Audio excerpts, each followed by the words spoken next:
Our sponsors: The Finkley Experience, an educational consulting firm that specializes in first-generation education, in which prepares high school students for college. For more information, visit their website at thefinkleyexperience.com.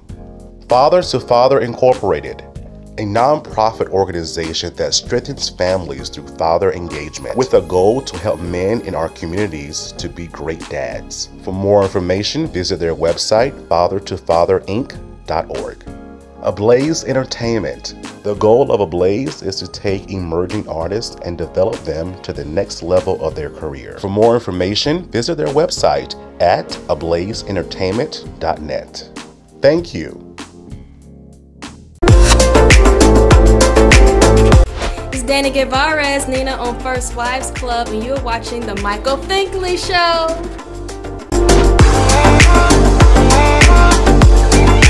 On the next Michael Finkley, from Fox's Next Level Chef, we have Chef Darryl Taylor with us as he talks about his experience on the show and talks about his 17-year journey when it comes down to kidney failure.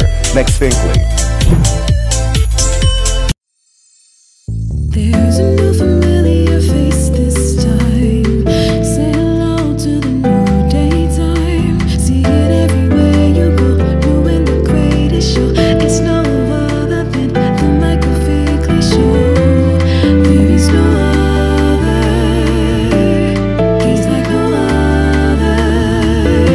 I'm so glad that someone resonates with me. Come celebrate with me. Let's do it tonight. Welcome to the Michael Finkley Show. Thanks for joining us today. So y'all, Fink fam, y'all know I love me some good food, right? I ain't get this big without eating, you know. Southern stuff is fun. I love eating the mashed potatoes, the chicken, and the smothered cover, this, that, and the other. But I'm learning in this day and time, at this age, to kind of slow down on those things because so many things run rapid in my family.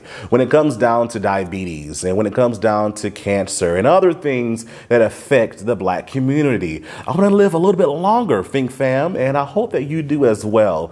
And I tell you, this interview with Chef Darryl Taylor just opened my eyes to so many different things. He talks about his amazing experience on Fox's Next Level Chef, but he also gives us life lessons when it comes down to our health. So I tell you, Fink fam, another interview you don't want to miss. Don't you dare go away. Back in a moment. Coming out, we have Chef Darryl Taylor with us. Back in a moment. My name is Marcus Brandon. You might have seen me as Diedrich on Mayor of Kingstown, and I'm right here sitting with you on the Michael Finkley Show.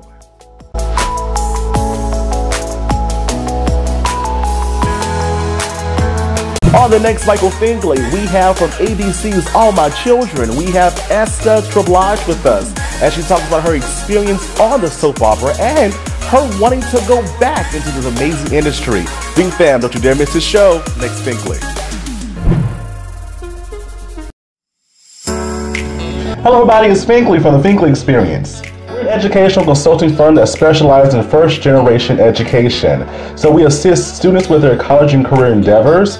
We train school administrators on the state of first-generation students. And also, we partner with colleges and universities to assist with their first-generation population for easy transition from high school to college. So if you're looking for a presenter or a speaker that presents on these topics and so much more, visit our website at thefinkleyexperience.com and learn about all that we do. We're looking forward to working with you.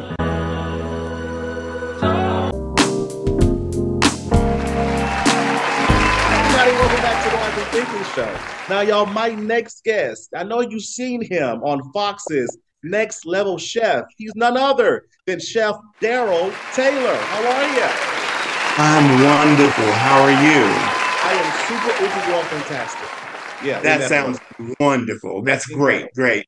And not everyone can say that. You got that right. Yeah. You got that right. Yeah. Even in my good, even my bad, I still have to say it. Exactly. Yeah. Because we're blessed to even still be here. You got that right. Yeah. Got that right. Yes, sir. And I know that you know a lot about that, but we're going to get to that more in our interview as well. So let's go back to your ruts, right? As my people say here in South Carolina, your ruts. So you have a combination of Memphis, Tennessee, right?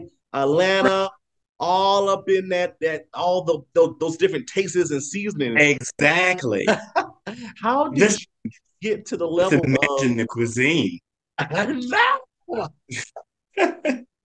See, now you got me hungry, chef. How did you how did you get to the level of wanting to pursue this art when it comes to food? I would say my mom. Growing up, watching her in the kitchen, I say shucking and jiving, just cooking, She was like a food chemist when it came to cooking. And I would just stand back and watch her. And so many times she would run me out of the kitchen. Get your way to the kitchen. I won't say the word she would say, You know how your parents are. Uh-huh, that part. We know that all too well. You know, Nothing would keep me out of the kitchen with my mom. Just love to see her cook. Just I wanted to be the one to lick the pots and the pans when she was making a cake. I would be the one to get the cake batter off of the mixer. That was me. Just love to be in there. I love that. So Yeah. is that when you developed a palate for seasonings and foods doing those experiences? I would have to say, yeah, Yeah. you know, um, just always wanted to be. I was a mom's boy. Just wanted to be around her. Yeah. And in spite of her chasing me out of the kitchen, I'd always end up back in there. And finally, she just let me stay in there. Who knew? Only God would know that this would be uh, what I would find my total passion when it came to cooking. Uh, Such an art, and a It ministry for is. me. I'm so A glad you ministry. said that. It is. It Yeah. is a ministry. I've interviewed so many different artists and actresses and actors. They're in their passion as well. Mhm. And they talk about how, music soothes the soul for them, or, Yeah. in their passions, they're like, it's their getaway. What has food done for you over these many years as you're doing this? Even in the times of, you know, depression and all these things life we go through, I would always find myself running to the kitchen, cooking, baking cookies or whatever. And what happens when you start cooking all this crap? We tend to eat it all. And that was so me. That's a whole nother story. So part two, part two. Okay. So I don't know. I forgot the question. Isn't that crazy? No, Ah, just what has food done for you all these many years? How does it make you feel as you're in the craft, as you're actually you doing know, um, I was speaking in terms of uh, cooking when you're depressed and not even realize you're depressed and you find yourself cooking, but it would it? Yeah. comfort me, cooking. I'm putting so much love into whatever I'm preparing. And this thing,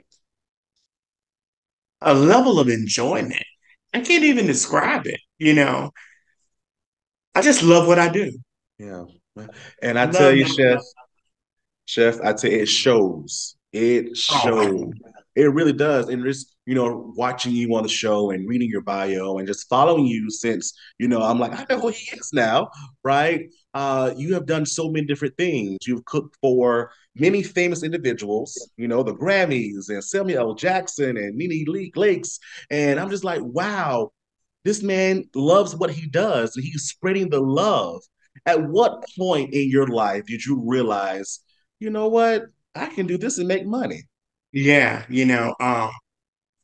Growing up in Memphis, I ventured out and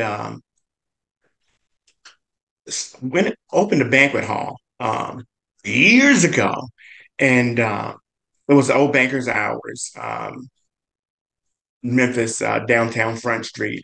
And Memphis was so not ready back then. This was like maybe 1998 or 9, you know. And so now I think it would be ready for it, you know. I was so uh, ahead of my time, you know. I had a 10,000 square foot banquet facility, very posh, very upscale. And I was only like maybe 20 years of age, if that, you know. Uh, who at the age of 20 back then was like, I think I was paying like $4,800 a month at the age of like 20 years of age. And a lot of my friends would say, "How are you going to do that?" I'm like, "I believe God. It's going to happen. It's going to all work out." And it did, you know. And eventually I closed and I moved to Atlanta. And coming here and seeing the opportunity, seeing so many people like myself advancing. And I'm like, whoa, this is where I need to be. I came here to visit and didn't want to leave. I was like, whoa, I got to go back. And so I did. I came here, unpacked, found a place, and I've been here ever since to 98, I think, and has made it my home. And to see uh, so many African Americans in this industry advancing and doing so well with it. So I decided to, hey, let me step out by faith. And so I did. I was reading an article in the creative magazine. Shirley Franklin was running for mayor.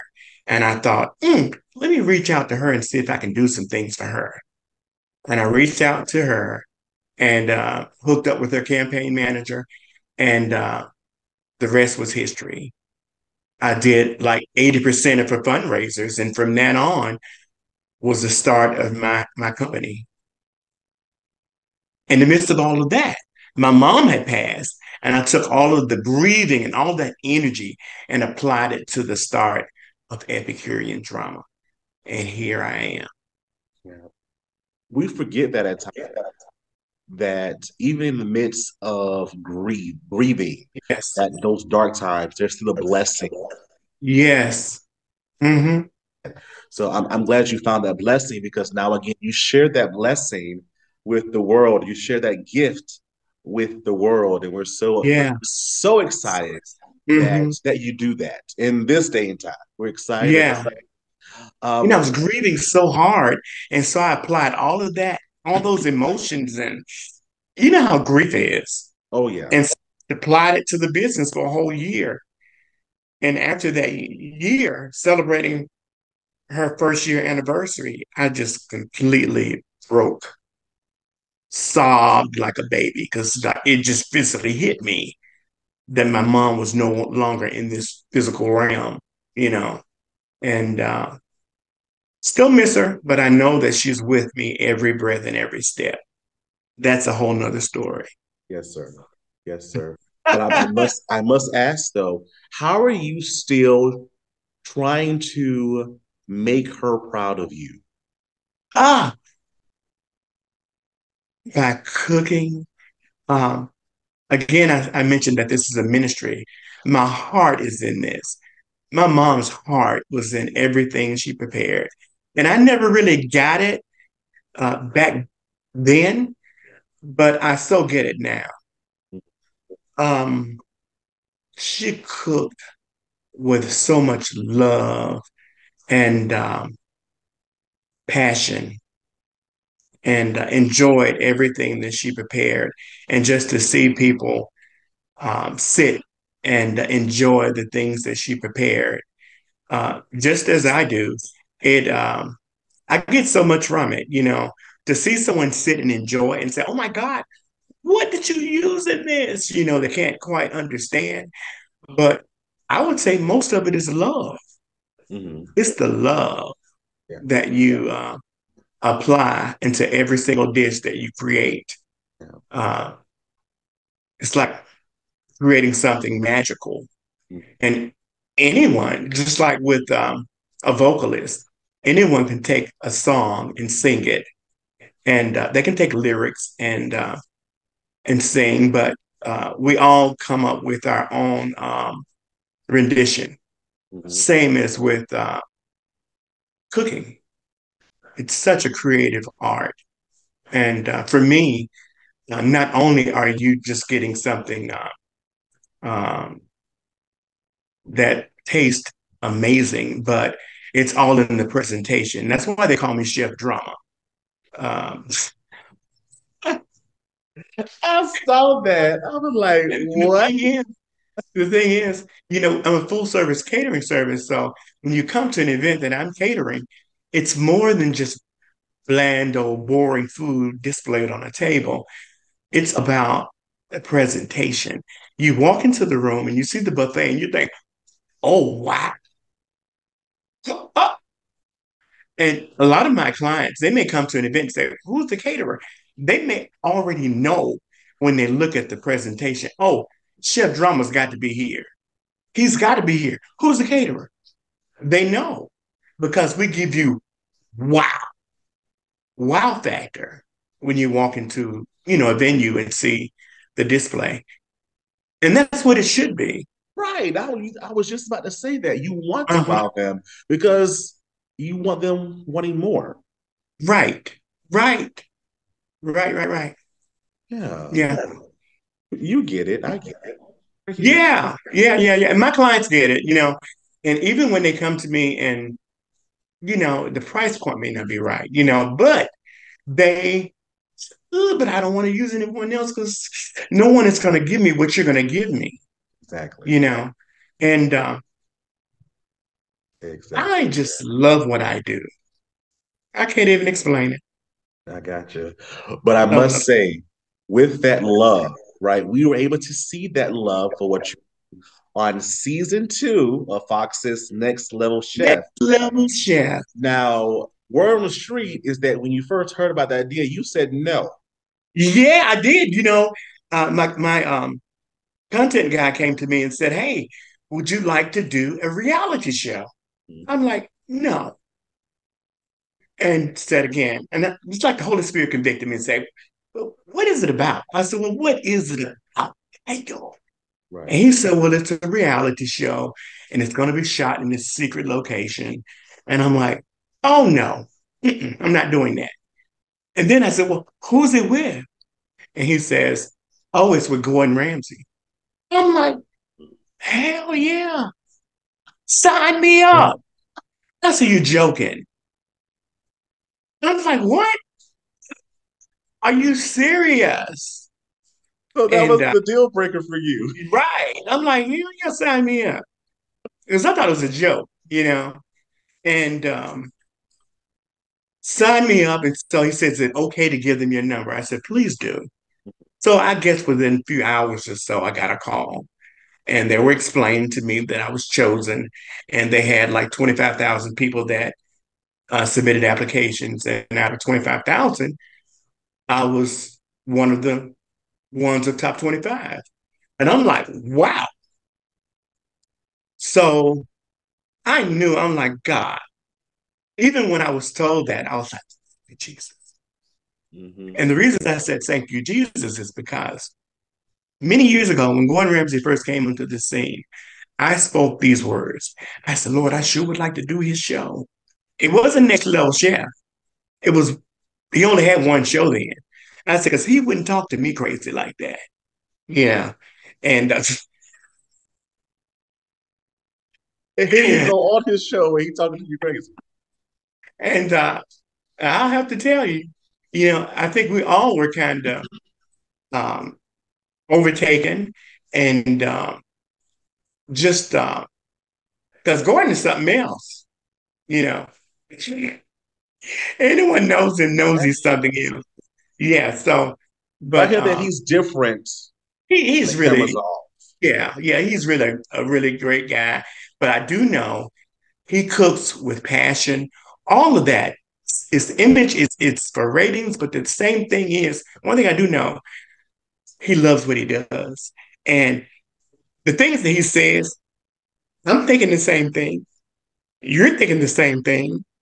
You may not voice it, he just says it. Just says I'm like, did he really just say that? But it was such a fun experience. Who gets a chance of a lifetime like that? And the exactly. platform, you Exactly. know, Yeah. and even before I even got the show, I was working on a keto barbecue sauce because Mm. I'm from Memphis. So barbecue is in my genes. And so I'm like, only God would set up the fact that I would get a transplant, boom, transplant, Gordon Ramsay calls. I'm working on the barbecue sauce. It's like, no, no, no. Really, Jesus would set all of that up, you know? And we're not even talking about me being a 17-year dialysis patient Yeah. that have recently got a transplant, kidney transplant, Exactly. 3.5 years ago, Mhm. you know? And almost mind blowing because otherwise I would not have been able to do the show because I would have to do dialysis daily. And so grateful to God that I have been successfully transplanted with a new kidney. And isn't that amazing? It's amazing. All those things were just set up. Everything was ordained um, that I would be able to go and be on this national syndicated show, season 2, you know. And I'm just grateful that I actually got an opportunity to be a part of it, Exactly. So grateful. What And did you learn about yourself?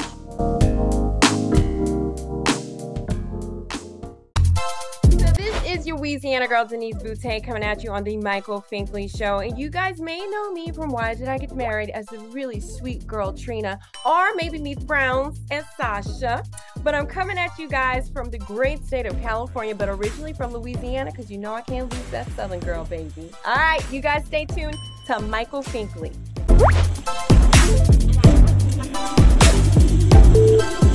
Don't go away. We'll be right back. Hey Fink fam, it's Michael Finkley here, and you can watch the Michael Finkley Show every Monday on YouTube. Don't you dare forget to subscribe.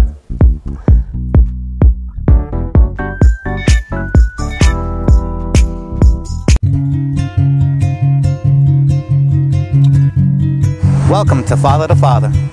The mission of Father to Father Charleston, South Carolina is to help fathers in the low country area of South Carolina to be a positive and consistent presence in their children's lives. Father to Father provides community-based programs and support groups for fathers free of charge. They also help fathers connect to other resources they need so they can meet their responsibilities and secure their parental rights. Father to Father offers job coaching and employment connections that benefit fathers. Father to Father is a resource for local organizations that want to provide family support and father-friendly services. If this program is a fit for you, visit our location in North Charleston, South Carolina, and meet our friendly staff here to help and assist. Or visit our website at fathertofatherinc.org.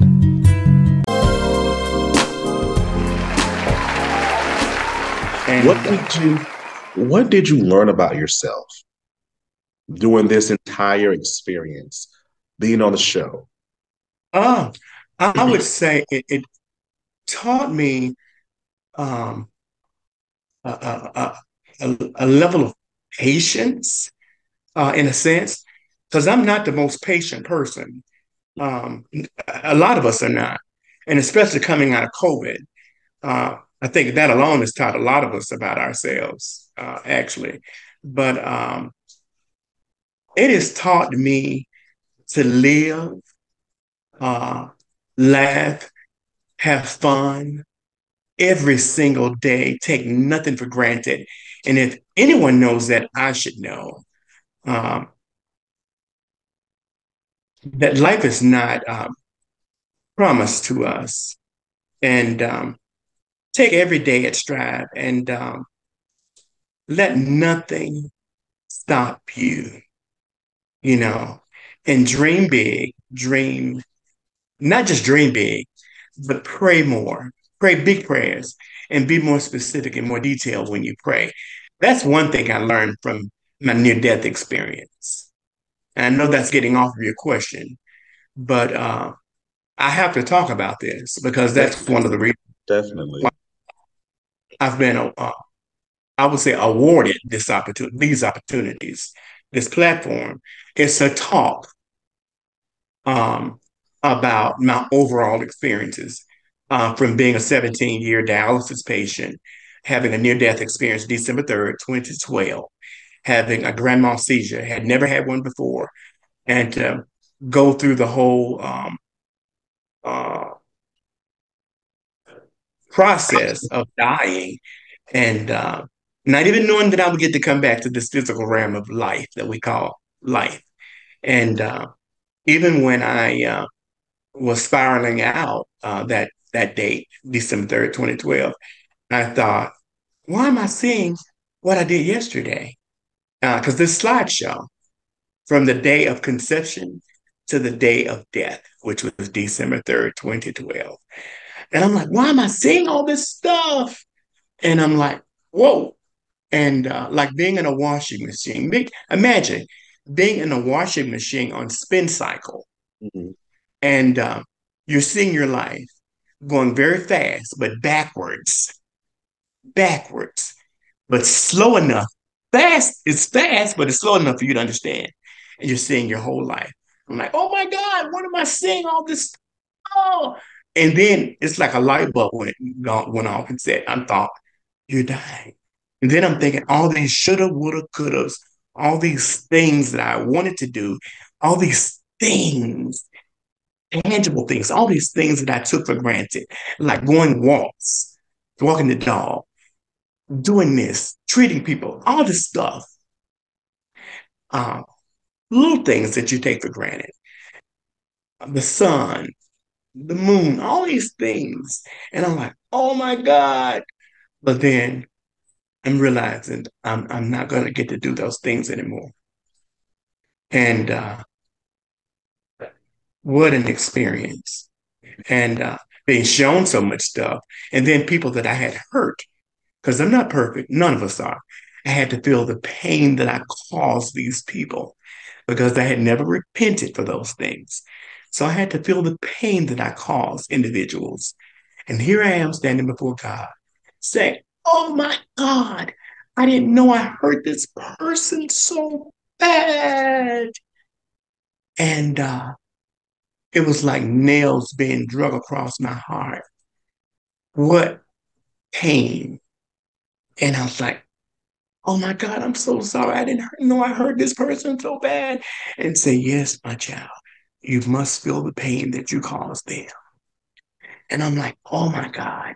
And then various things that I had gone through, like celebrities that I had encountered.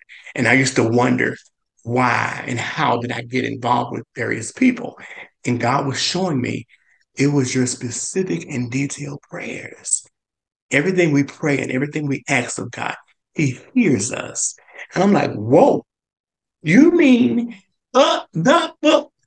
yes, you encountered this person because you asked, but you didn't ask specifically that this happened, but you asked that you.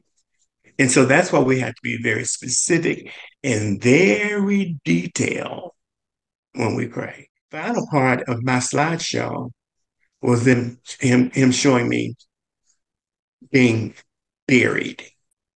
And I thought, oh my God, I didn't want to be buried. I wanted to be cremated. And the final thing was, I was asked 3 questions. Will you do my work? And I said, I acted like I didn't hear the first time. The second time, will you do my work? I said, but I'm not even educated for that. I'm not educated for that. Third time, will you do my work? I said, but I'm gay. How can you use me? How can you use me? Because I just felt so um, unworthy, unworthy. And God said to me, it's your heart that I see. It's your heart that I see. It's only your heart. And I'm like, huh? It's my heart. And then I'm thinking, all these people that have lived this life that I live and that have died, has died. And then they go through the slideshow of their life, and then they're long, that's it. And and then they're shown all these things. And and I thought, wow, they buried their dreams, all these things, and they felt so unworthy. And that's mind blowing that I would get to come back. And it wasn't for me to get to come back and get anything right. It was to come back, living and learn to love and accept myself as he does. And that is the one thing that totally freed me. And then sending me to a church, Visions Cathedral Church. And that is the mind-blowingest thing, because I was told to go to Visions Church. I was being led while I was living pre-death, and I never went, by sending me vessels that would invite me to this particular church, and I wouldn't go. And that was God leading, and I didn't pay any attention. But when I died, I was shown, I was leading you, and you didn't take lead. I was, wow, it was mind-blowing. And it's amazing. And so bottom line was, after being able to get in to come back, not knowing I was going to get to come back, we had to select somebody to sit in the room with me because I had this grandma seizure. And so the young lady I chose, her name was Joan James. I don't even think she was a real vessel. She seemed so angelic. So I looked at her and I said, what are you reading? She was reading something on a computer. And she said, I'm reading the Bible. And I said, if you're reading the Bible, read me some scriptures. And so she began to read. And whatever, I can't remember the scriptures, but it penetrated me hard. And I just began to speak in tongue in the hospital room and just start praying. And she just started crying. And she said, have you heard of the Visions Cathedral Church? And I said, oh, yes, I've heard of it. She said, that's where the Lord wants you. And I was like, oh my God. I said, okay. And I'm like so scared because I'm like, it's like supernaturally. It was like, oh, I was already told that when I died. And now this lady is telling me I need to go to this church. And then I still probably wasn't going to go. God knows you because he knows your thoughts. He knows everything about you. So while she's telling me that, somebody knocks on the door. And there was this guy that was a member of this church I used to be a member of. And he walked in, and I don't know if he was with food service, he was with some department of the hospital. I said, hey, he recognized me. He said, hey, how are you? He said, I haven't seen you in a while. I said, what church are you at? He said, I'm at the Visions Cathedral. And I looked at Joan, and she laughed. She said, Spirit of the Lord, Father, Son, and Holy Spirit, the Lord wants you at the Visions Cathedral. I was told when I died, Visions Cathedral. She told me Visions Cathedral. And then he walks in and tells me Visions Cathedral. And so I was paralyzed. I had to learn to walk again after this death experience. And so I guess maybe 2 months later, I learned to walk, and I finally went there. And I joined, I think, the first Sunday. And the services just like spoke directly to me. And it was a matter of me learning to embrace and learn myself just as God loved me. And all the other stuff removed from my head, and to learn to accept and love myself just as God did, because he only sees the heart. Now, he allowed me to die, to learn all of this stuff, to come back and tell others. And then when I went to the show was very hard. And me being a former dialysis patient, I had to run and grab that food, and that was hard for me. I'm like, Jesus. The first segment, I went to my hotel room and I got on my knees and I prayed. I said, Lord, why would you send me all the way here to do this show? This is hard. It's hard. And you know what God told me? Remember the assignment. Because I had an assignment. Because when I was fighting not to come back, I was like, no, because I was scared because of all this stuff. the homosexuality and the death part and all that, I was scared, fearing of hell. Until God said, I love you. I created you in my image. It's only your heart that I see. I was like, oh my God, really? And so all of that just went away. I was scared up until then. And when my mom greeted me and everything to let me know she was with me every breath and every step, because death is not bound. There's a whole nother spiritual realm that we can't even see. When you lose your loved ones and stuff, they're right there within realm. They're right there. They're right there, cheering you on, baby. And I was like, whoa, I experienced it all. Oh, Jesus. And what an incredible experience. But when I was speaking to when the show was so hard, I said, Lord, why would you have me come all the way here? And said, remember the assignment, because the assignment was I was fighting not to come back. Said, you must tell of my amazing power and my goodness. That's what I was told when I was fighting not to come back. That you must go back. I was like, but no, why? Said, there's more work for you. You must tell of my amazing power and my goodness. So when I'm in London, because that's where the show was filmed, I was there for about a month and said, I was told you must tell about amazing power. I said, I'm crying out to God. So remember the assignment. And that was the assignment. I was like, no way. You would bring me all the way here on a major platform to tell my story. And so every chance I got, I told this story. They edited a lot of it out, but I did my part was to tell it. And wherever I go, I will tell it. Because I know that this is just the beginning. Oh, yeah. This is just the beginning.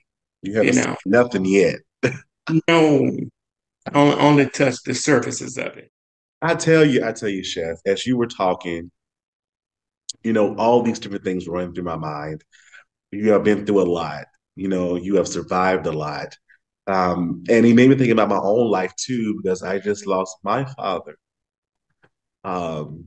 He had kidney failure. He was on wow. For only a month. I'm sorry, a year and some change. And on top of that, he had cancer. So he was doing this and chemo all at the same time. That's a lot. Yes. And in less than 2 years, he was gone. He passed away a day before Father's Day last year. Oh, wow. And I must say that your testimony is encouraging. That's why I literally had to weep because, so many people are going through so many different things and they are thinking that they're in it by themselves. But you saying this aloud, saying, if I can get through it, you can get through it, right? Day by day, you're gonna have those good days and bad days. But at the end of the day, you're not by yourself. Right. Not by yourself. And I'm not gonna say that it was the easiest thing. Yeah. It was very hard, but it took much prayer. Much prayer, and I have to tell you this, your father is so proud of you, Michael. You must know that. And you have to know every breath you take and every step you take, he's right there pushing you. So, Michael, you got this. You got this. And you do. You do. You're so right. I hear him. I hear him, and he says that. You got it, son. You got it. You got it. And just those are just words of confirmation. But before we go, could you tell us how we can stay in contact with you via social media? Sure. You can find me on Instagram, Darryl Taylor, Chef Drama. Same as Facebook. Oh, God. That name still cracks me up. Our state representative, District 92, Angela Moore, she gave me that name, Chef Drama. And I've been using it ever since. So thanks, Chef. I was going to say thanks, Chef. She is a chef, really. In her own right, Angela Moore, District 90 of here in Atlanta, Georgia. What an awesome individual. that gave me that name, Chef Drama. I've been using it ever since. So Darryl Taylor, Chef Drama, Instagram, Facebook, Darryl Taylor 7, Twitter, and also, how else can you find me? DarrylTaylor.com to book me for catering. And then Epicurean Drama is the name of my catering service, EpicureanDrama.com. That's EPICUREAN.com. Darryl Taylor. And also, you can also go to Kicking Country Keto. Oh, I had the bottle turned wrong. Kicking Country Keto, which is a barbecue sauce line that's coming out. It'll be out in the next week or so. But we're already taking orders, and it'll also be Amazon within maybe a week or two. And also soon, I'll give those dates. It'll be Kroger, Target, Walmart, and a few other stores very soon. So stay tuned. You can follow me on all social media outlets, and you'll see all areas where you can pick those sauces up at all stores. I love it. I love y'all, Finkley fam. He has a lot going on. Definitely go follow him. His information in the description below. And definitely check out Fox's Next Level Chef on Thursdays on Fox. Thank you so much, Chef, for being with us. We appreciate you. And I feel like I didn't say enough about Next Level Chef on Fox and Hulu. They can always check their local listings. I've enjoyed you. Thanks for having me, Michael. You're welcome. You're welcome. I think that'll go away next time.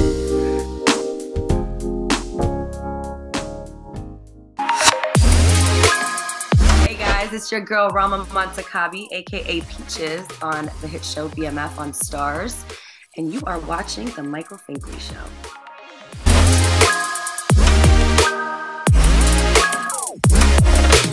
Hey, did you get your merch yet? Your Michael Finkley merch.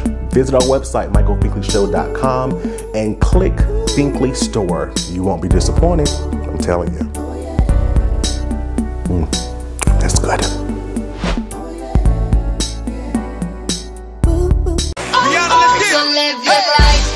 I gotta come talk to you about your mindset.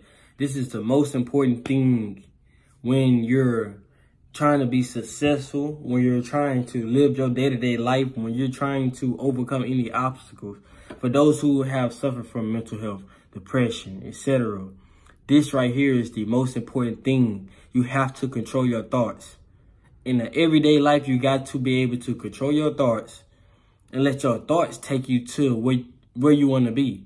Because your thoughts control your feelings and your feelings control your actions. And I always say this. And I say this because me being a person who consistently beat depression every day, beat worry and stress every day, is all got to do with me working on my mindset. So you have to work on your mindset. You have to make sure your mind is strong. I just said, if you in life, what you have to do is make sure you're mentally tough and not just physically tough.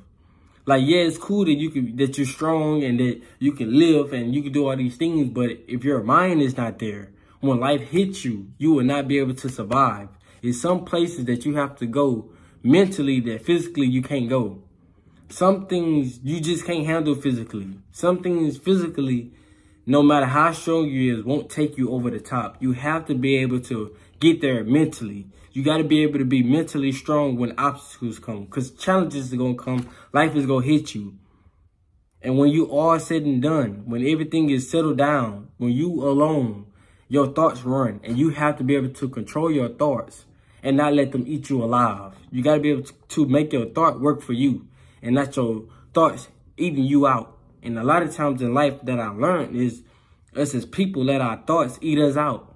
We let them control us and let it overtake us, overtake what we want to do, overtake our feelings, overtake our dreams, overtake our goals, and put fear in us. You can't do that. So control your thoughts.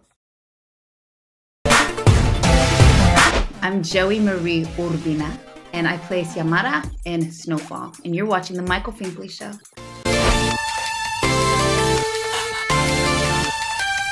CTR Media Network is now accepting new podcasters to join our growing network that's reaching 350 million global listeners. Have you heard? CTR Media Network offers podcast production, podcast training, distribution, and product placement. Book us for your next event or schedule an interview with CTR Media Network podcasters today. To learn more, go to ctrmedianetwork.com. On the next Michael Finkley, we have from ABC's All My Children, we have Esther Treblage with us as she talks about her experience on the soap opera and her wanting to go back into this amazing industry. Big fam, don't you dare miss this show. Next Finkley.